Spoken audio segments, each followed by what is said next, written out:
시편 19편 또 119편 이렇게 보면 하나님의 말씀을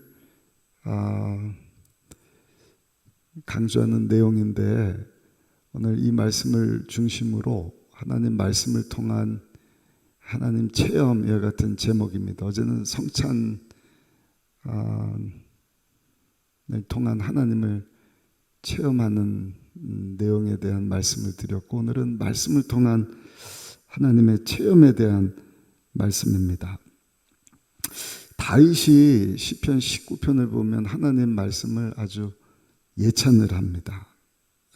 1절부터 6절까지를 보면 하나님이 만드신 우주 만물을 통해서 보이지 않는 하나님이 어떤 분이시다 하는 것을 고백을 하는데, 하늘과 밤, 낮과 해와 여러 가지 하나님께서 만드신 것들, 말이 없어요. 그러나 하나님이 창조하신 그것들을 보면서 하나님께서 하나님 자신을 보여주신다. 우리 한번 보실까요? 3절 4절 말씀 한번 읽어보겠습니다. 언어도 없고 말씀도 없으며 들리는 소리도 없으나 그의 소리가 온 땅에 통하고 그의 말씀이 세상 끝까지 이르도다. 하나님이 해를 위하여 하늘에 장막을 베푸셨도다. 다윗은 멈출 줄 알았던 사람입니다. 우리가 멈추지 않고 계속 달리면 중독이 돼서요, 하나님을 볼 수가 없어요. 그래서 하나님은 계속 멈춰라. 저녁에도 할 일 많지만 빨리 자. 그리고 새벽에 일어나서 또 기도하고 하루를 시작해라. 할렐루야. 막 돈 벌다가도 예배 드려야지. 예배 자리 나오게 하시고, 주일성수도 마찬가지지 않습니까? 6일 동안 열심히 일하다가 좀 쉬어. 하나님 앞에 나와 예배 드리고 하나님이 주시는 은혜와 복을 받아서 또 한 주간을 달려가야지. 쉬지 않고 계속 멈추면 이렇게 독이 쌓입니다. 멈춰야 돼요. 멈춰서 하나님 하시는 일들을 이렇게 바라볼 때 재충전이 임하고, 또 하나님의 큰 은혜를 받고 주의 영광 위에서 살게 되는 줄로 믿습니다. 흰남노, 힘이 남아서 흰남노라면서요. 아무튼 묵상을 하고, 저는 오늘 새벽이 가장 고비일 줄 알았어요. 우리 교육자들 멀리서 오는 분들 어떻게 하나. 근데 보니까 한 2시, 3시쯤 비가 많이 오고 이제 거의 다 지나가고 있지 않나 이런 생각을 하는데, 아무튼 남쪽에도 큰 피해가 없기를 바라고, 할렐루야. 이런 태풍을 보면서도 우리가 하나님을 볼 수 있어야 되거든요. 로마서 1장 20절에도 그렇게 말씀을 하죠. 창세로부터 그의 보이지 아니하는 것들, 곧 그의 영원하신 능력과 신성이 그가 만드신 만물에 분명히 보여 알려졌으니 그러므로 그들이 핑계치 못할지니라. 그러니까 하나님 심판대 앞에 서면 핑계하고 변명할 거리가 하나도 없는 것입니다. 자연을 보고도 하나님을 볼 수 있게 하셨다. 또 교회를 보내주셨고, 우리 예수 믿는 성도들을 통해서 예수 그리스도의 복음을 계속 전하게 하셨는데, 나 몰라요, 못 들었어요. 핑계할 것이 없다는 것이죠. 이어서 7절부터 9절까지 보시면 이제 하나님께서는 말씀을 통해서 하나님 자신을 보여주신다는 내용을 우리가 읽었는데요. 우리 9절부터 9절까지 한번 읽어보실까요? 7절로 9절까지입니다. 야훼의 율법은 완전하여 영혼을 소성시키며, 야훼의 증거는 확실하여 우둔한 자를 지혜롭게 하며, 야훼의 교훈은 정직하여 마음을 기쁘게 하고, 야훼의 계명은 순결하여 눈을 밝게 하시도다. 야훼를 경외하는 도는 정결하여 영혼까지 이르고, 야훼의 법도 진실하여 다 의로우니. 여기 보니까 하나님의 말씀과 관련된 6가지 명칭이 나오는데, 여기 야훼는 스스로 있는 자다. 출애굽을 시켜야 되는데, 이스라엘이 하나님을 누구라고 하면 뭐라고 할까요? I am who I am. 나는 스스로 있는 자다. 스스로 있는 하나님이 어떤 분이신가? 명칭이 6가지가 나와요. 율법이다. 7절에 그랬죠. 야훼의 율법이 하나님의 말씀인데 율법은 옳고 그름을 알려주는 것입니다. 또 영혼을 소성시키며 야훼 증거는 그랬습니다. 정확히 증언해 주신다는 것입니다. 또 야훼 교훈은 인생의 교훈입니다. 야훼 계명은 하라 하지 말라는 하나님의 명령이라는 것입니다. 야훼를 경외하는 도다. 하나님을 사랑하고 하나님을 존중하고 또 하나님을 두려워할 줄 알도록 하는 것이 하나님의 말씀이다. 또 야훼 법도다 그랬습니다. 원어를 보면 이 법도라는 것은 하나님의 심판이에요. 은밀한 중에 하나님께서 다 보시고 평가하시고 나중에 가서 행한 대로 갚아주시는 하나님이심을 알도록 하는 것이 하나님의 말씀이라는 것입니다. 그러면서 이 하나님의 말씀의 특징과 관련된 것 7가지가 나오는데 우리 7절부터 9절까지 한번 다시 보시면 야훼 율법은 어떻다고요? 완전하다.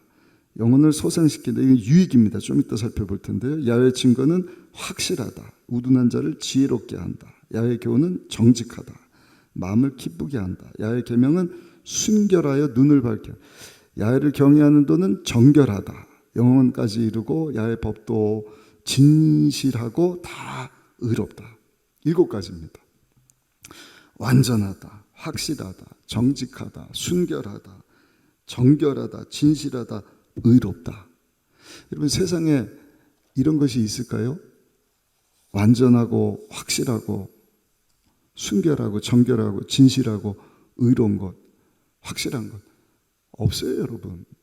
그렇게 생각을 하지만 없습니다. 돈이 그럴까? 아니죠. 자식이 그럴까요? 성공, 명예, 건강이 확실한 게 어디 있습니까?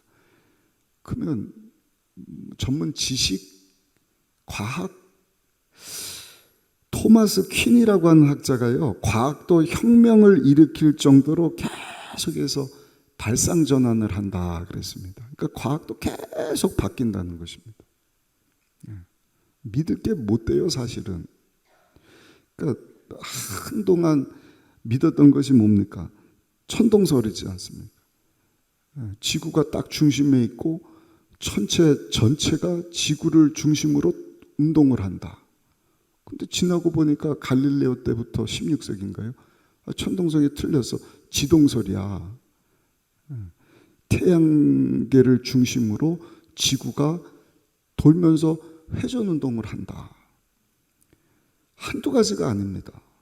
100년 지나고 나면은요, 우리가 지금 믿고 이게 진리인 것처럼 생각하는 것이요, 또 틀렸다. 한두 가지가 아닐 겁니다. 의학도 마찬가지입니다. 의학. 강남 세브란스 교수 되는 분이 그런 얘기를 했어요. 의학은 고정된 학문이 아니라 끝없이 변하는 학문이다. 그러니까 의술도요, 죄송하지만 계속 변하는 거예요. 지금은 이게 대단한 것 같고 막 확실한 것 같은데 지나고 보면 그보다 더 좋은 게 나오고, 지금 우리가 믿고 있는 의술이 그게 잘못된 것이래. 과거에 여러분 계란 노른자를 제가 안 먹었어요. 왜냐하면 콜레스테롤이 높아진다고. 그러지 사목 목사님도 계란을 주시면 항상 노른자를 빼고 주시더라고요. 근데 지금은요, 노른자를 먹어야 된답니다. 모르셨어요? 거기 좋은 콜레스테롤이 있대요. 이걸 먹으라는 얘기야, 말라는 얘기야. 하나님 주신 것 다 건강을 위한 것으로 여러분 기쁨으로 먹으면 다 우리에게 피와 살이 되고 우리 건강에 도움이 될 줄로 믿습니다. 그러니까 과학, 의학, 완전하고 확실하고 여러분 순결하고 정결하고 진실하고 의로운 것 없습니다. 오직 한 가지 있다고 한다면 그것이 뭐라고요? 따라합시다. 하나님의 말씀입니다. 하나님의 말씀만 영원한 것입니다. 하나님께서 우리와 다 언약 맺자. 얼마나 확실한 말씀입니까? 그 더하여서 이제 이 말씀이 우리에게 주시는 네 가지 유익을 우리가 한번 생각해 보기를 원하는데, 다시 7절로 9절까지 한번 읽어보실까요? 7절부터 9절입니다. 야훼의 율법은 완전하여 영혼을 소생시킨다. 할렐루야. 야훼의 증거는 확실하여 우둔한 자를 지혜롭게 한다. 지혜는 분별력입니다. 지식을 활용할 수 있는 능력입니다. 일처리 능력입니다. 그래서 그 결과를 딱 얻게 하는 지혜를 갖게 하고, 야훼의 교훈은 정직하여서 마음을 기쁘게 한다. 하나님의 말씀이 우리를 행복하게 한다는 것입니다. 야훼의 계명은 순결하여 눈을 밝게 하시도다. 눈을 밝게 한다는 것은요, 모르는 것을 알게 한다는 것입니다. 과거를, 현재를, 미래를 알게 하시는 것이 하나님의 말씀이다. 그래서 말씀 붙잡으면 어떻게 돼요? 영혼이 탁 살지 않습니다. 지혜가 생겨요. 기쁨이 생겨요. 그리고 눈이 밝아져서 어디서 와서 왜 살고 어디로 가는지 영원한 미래에 대한 소망을 가지고 여러분 살게 하는 것이 하나님의 말씀이지 않습니까? 그럼 우리의 반응이 어때야 되는가? 두 번째, 우리의 반응, 우리 10절 한번 읽어보시면 10절입니다. 곧 많은 순금보다 더 사모할 것이며 꿀과 송이꿀보다 더 달도다. 오늘 새벽을 깨운 저 여러분들은 하나님의 말씀을 사모할 수 있으시기를 예수님 이름으로 축복합니다. 순금보다 더 사모하라. 한번 말씀드렸죠. 어떻게 하다가 금을 발견을 했는데 두 사람이 동업을 해갖고 땅 주인하고 캔 사람하고 아무에게도 알리지 말자. 그 당시는 무슨 SNS가 있습니까? 라디오, 핸드폰이 있습니까? 아무한테도 얘기하지 말자. 근데 삽시간에 소문이 나갔고요. 몇 주 만에 사람들이 막 몰려오고 동부에 있던 사람들이 다 골드러시라고, 우리 서부 영화 보면 마차 타고 다 오지 않습니까? 금방 수십만 명이 다 금찾겠다고. 여러분, 하나님의 말씀은요, 하나님이 직접 주신 말씀이지 않습니까? 신의 산에서 하나님이 다 구름 가운데 나타나셔서 주신 하나님의 말씀으로 우리가 안다고 한다면, 100% 하나님이시고 100% 사람이신 예수님이 전한 말씀이라고 한다면, 그것이 완전하고 우리의 눈을 밝게 하고 지혜를 주고 우리에게 기쁨을 주고 우리를 소생시키는 말씀이라고 한다면, 저 여러분들이요, 이 말씀을 정말 순금보다 더 사모하는 우리 모두가 되기를 예수님의 이름으로 축복합니다. 그런 때가 저도 있었다 말씀을, 우리 청년 수련회 때 말씀을 드렸나요? 예수님 딱 만나고 성령 받고 나니까 제 삶 가운데 변화가요, 하나님 말씀이 정말 꿀송이보다 달더라고요. 그래서 하여튼 하루에 2시간 이상씩 말씀을 본 것 같아요. 누가 시키지도 않았는데 그냥 말씀이 그렇게 좋아요. 말씀 보니까 정말 지혜 집중력이 생겨서 2시간 성경 공부, 말씀 보고 공부를 했는데 성적이 더 좋아지는 거예요. 그때 말씀이 능력이구나.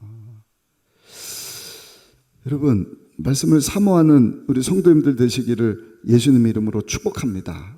주중에도 사모하시고, 그냥 교회에서뿐만 아니라 집에서도 읽고 직장에서 사업장에도 읽고 받은 은혜를 가족들하고 나누고 필요하면 자녀들에게 그 말씀을 가르치고 또 전파하는 그와 같은 삶. 우리가 말씀만 붙잡아도요, 할 일이 너무 많지 않습니까? 말씀만 붙잡아도 우리를 살리고 지혜롭게 하고 기쁨을 주고 우리 눈을 밝혀서 영원한 미래 소망 두고 사는 이 말씀, 여러분, 이 말씀을 순금처럼 사모하는 성도님들이 되시기를 예수님 이름으로 축복합니다. 그리고 이 말씀에 순종을 해야 된다. 우리 11절 한번 읽어보실까요? 11절입니다. 또 주의 종이 이것으로 경고를 받고 이것을 지킴으로 상이 크니이다. 따라합시다. 하나님 말씀대로 살면 상이 큽니다. 믿으십니까? 영혼의 상이 있고요, 육체의 상이 있습니다. 사랑하는 자여, 내 영혼이 잘된 같이 범사가 잘되고 육체가 강건하고 예수님 안에 생명을 얻되 풍성년. 금세뿐만 아니라 내세에 가서도 하나님 예배하신 놀라운 상이 있습니다. 이 땅에 사는 동안에도 하나님 예배하신 놀라운 복이 있는 줄로 믿습니다. 반대로 이 말씀 무시하고 불순종하면, 이것도 한번 말씀드렸죠, 다윗이 하나님 말씀 붙잡고 찬양하고 막 하나님을 기뻐할 때는 하나님이 다윗을 얼마나 축복하셨습니까? 이는 내 마음에 합한 자다. 다윗이 어디를 가든지 이기게 하시는 복을 받아요. 아멘. 근데 다윗이 하나님 말씀을 탁 무시하고 말씀에 불순종하니까 죄가 찾아오지 않습니까? 우리 안에 바세바를 딱 범하고 그 남편을 죽이고 그 불륜 가운데 낳은 아들이 죽고,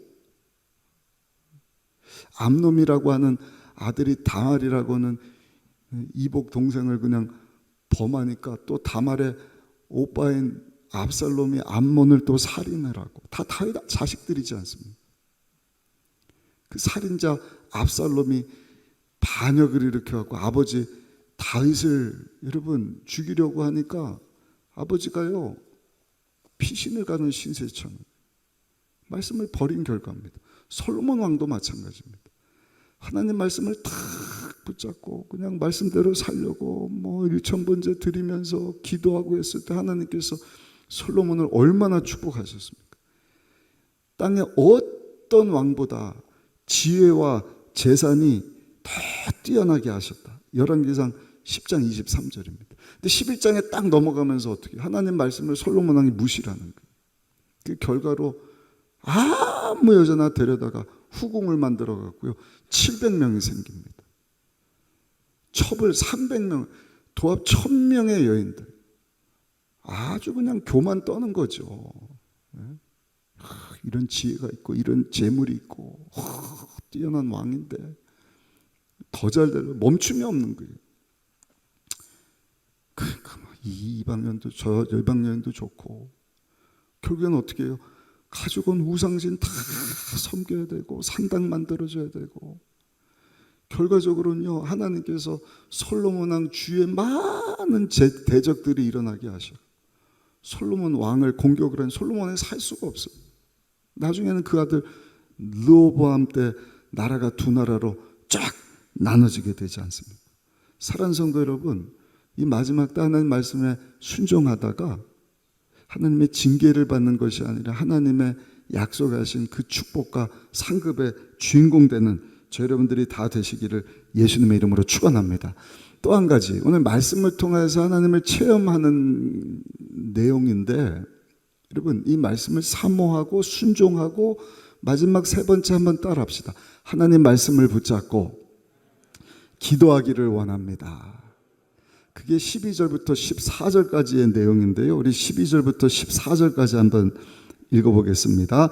자기 허물을 능히 깨달을 자 누구리요? 나를 숨은 허물에서 벗어나게 하소서. 또 주의 종에게 고의로 죄를 짓지 말게 하사 그 죄가 나를 주장하지 못하게 하소서. 그리하면 내가 정직하여 큰 죄가에서 벗어나겠나이다. 나의 반석이시여 나의 구속자이신 야훼여 내 입의 말과 마음의 묵상이 주님 앞에 연락되기를 원하나이다. 멋진 기도를 하는 거예요. 내 입의 말과 내 마음의 묵상이 주께 연락되기를 원합니다. 하나님이 받으시기를 원합니다. 영어 성경에 보니까 명확해요. 제 말에 내 입의 말과 내 마음의 묵상이, 내 기도가 정말 하나님 보시기에 아름답기를, 기쁨이 되기를 원합니다.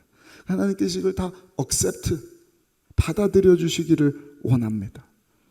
그러니까 흠양하는 예배, 하나님의 불을 내버려서 그 예배 흠양했다 하듯이, 여러분 말씀 붙잡고 기도할 때 하나님께서 그 기도를 내가 받으셨다, 기쁘게 받아주시고 그 기도에 응답을 주시는 줄로 믿습니다. 그래서 필요한 게 뭐라고요? 말씀 붙잡는 거예요. 제가 1부 때는 주일날 말씀드린 것 같아요. 그러니까 말씀 없이 기도하면은요 그냥 자기 생각 가지고 떠드는 말밖에 안 된다니까요. 하나님이 지금 원하시는 것이 무엇인지 알아야 될 것 아닙니까? 근데 하나님의 말씀이 거울이 돼요. 거울은요, 나를 보게 하는 것입니다. 거울을 안 보면 내가 어떤지를 볼 수가 없어요. 그럼 어떻게 돼요? 객관적으로 다른 사람 통해서 내가 어떤지를 듣게 되는데 그거 좋아하는 사람 아무도 없거든요. 넌 이렇고. 그럼 어때요? 네가 누군데 나를 보게 해. 막 화가 나는 거예요. 그러니까 다른 사람이 나를 보고 손가락질하고 정죄하기 전에 내가 할 일이 뭔가 하나님 말씀 붙잡고 거울 삼아서 나 자신을 바라봐야 할 줄로 믿습니다. 그럴 때 회개가 터지는 것입니다. 그러니까 말씀 없이는 회개가 나올 수가 없어요. 왜? 다 잘난 줄 알고 살거든요. 지금의 나를 직시하는 것이 아니라 미래의 나를 생각하는 거예요. 내가 원하는 거, 그게 난 줄 착각하고 산다니까요. 착각하지 마세요. 내가 원하는 거, 내가 바라보는 내가 아닙니다. 하나님 말씀을 들여다보면서 나를 바라보는 내가 나지. 내가 이랬으면 좋겠고, 그건 지금 내가 아니에요. 그럼 아무도 말 못해요. 저도 마찬가지입니다. 그냥 목사님 아유 뭐 좋아요, 은혜로워요 이러고 지나가지 뭐 직설적으로 말한 사람이 있겠습니까? 있긴 합니다. 우리 애들은 그냥 대놓고 얘기를 하더라고요. 근데 여러분, 하나님 말씀을 딱 붙잡고 그 거울 삼으면 회개가 나오지 않습니까? 여기 보면 허물에서 벗어나게 하소서, 죄가 나를 주장하여서 죄짓지 말게 하소서, 하나님 나로 정직하게 하시고. 그래서 내 입의 말과 내 마음의 묵상이 내 생각, 내 원하는 그런 것으로 하나님 앞에 아뢰지는 기도가 아니라 정말 하나님 뜻 가운데 드려지는 기도가 되기를 원합니다. 사랑하는 성도 여러분, 그렇게 하나님 말씀 붙잡고 그 말씀에 순종하면서 회개하면서 하나님 앞에 기도하는 기도를요, 하나님께서는 기뻐 받으시고 그 기도에 반드시 응답 주시는 줄로 믿습니다. 결론입니다. 여러분, 하나님 체험하시기를 원하십니까? 하나님 말씀을 소중히 여기시기를 바랍니다. 하나님 말씀에 순종하시기 바랍니다. 하나님의 말씀을 거울 삼고 회개하면서 하나님 앞에 기도할 때 하나님께서 역사해 주시는 거예요. 내일이나 모레 제가 첫사랑 회복에 대한 말씀, 하나님 체험 간간히 말씀드렸죠. 계시록 2장에 보면 에베소 교회를 첫사랑이 잃어버렸다. 첫사랑이 뭔가 처음 행위거든요. 그 에베소 교회는요, 하나님 말씀을 너무너무 사랑했던 교회예요. 40년 전에. 그 말씀을 붙잡고 날마다 거울 삼아서 회개하고 그리고 기도하고 하나님이 나타나시는 거예요.